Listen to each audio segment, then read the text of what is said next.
Smooth Operator Prototype version 1 in collaboration, whatever word you want to use, for Yo-Yo Boomers Club. As the workhorse is getting ready to go in production, that is our modern responsive slimline that I made for the club.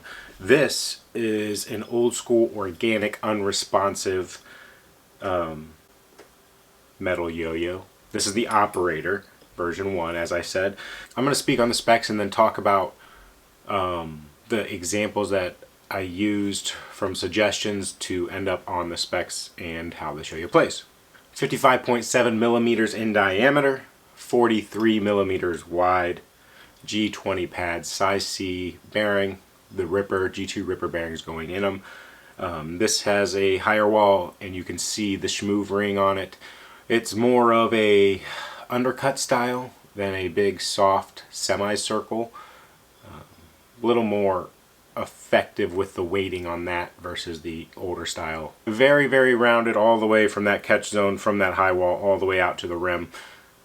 You'll notice that the furthest part away for the diameter is not actually on the rim. It actually starts to curve back down, so that really gives you that ball feeling in hand. Now this yo-yo was made to hit that nostalgia feeling of, I want to say, the 2010 era, where I took feedback from yo-yos that a lot of these people in the club started with, the freehand, the some of the anti-yo stuff, the peak, those type of things, those type of yo-yos, very much organic, high wall, just were what was in that era at the time. So the club wanted something kind of updated to represent those feelings and that style of play.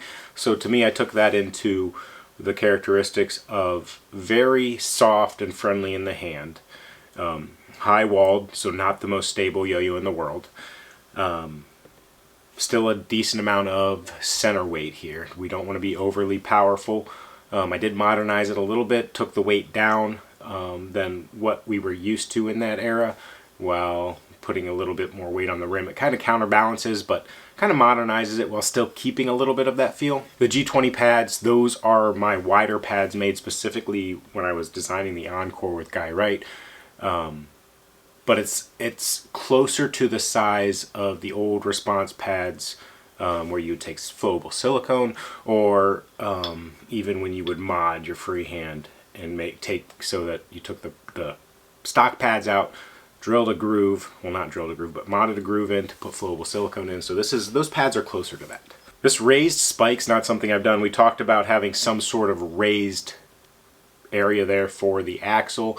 Not quite what the anti-yo was at all. So this is kind of my updated, it's very close to the G2 spike without the groove around it, but it's also on a raised platform. I didn't want to go too high with the raised platform. I really, really like the way this one turned out here. I don't want to say too much of my personal thoughts yet. The prototype testers are still working on it through the club, so we can see if there's any changes that they want to make, and I like them to voice their opinions more before I do. I don't want to overweigh that discussion personally. I want to take their feedback and then design around that. Play was supposed to be, yeah, floaty. We're going to say floaty. Play is supposed to be floaty, and you're going to get that with just the weight. So maybe even like call it bouncy. And with that, we wanted some unforgiving characteristics. That's where that old school high wall comes in. When your hands are off plane, that yo-yo is going to tilt quickly because there's going to be a lot of string on that high wall. Where you play a yo-yo with a big gap, no wall, you can move back and forth and that string doesn't end up touching the side of the yo-yo.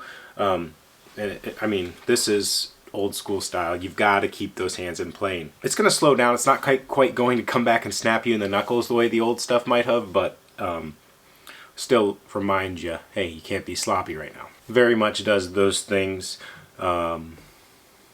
Very nice at Smooth Operator. I mean, it's kind of like the perfect yo-yo for that trick. Fun and flowy. The name suits it too. The IRG is in there, but where I put that little bit of extra rim weight on the inside makes it a little more difficult to catch that IRG, but it'll also take that weight ring if you really want to go heavy like the old ones were. That is the Operator version 1 prototype by G2 and Yo-Yo Boomers Club.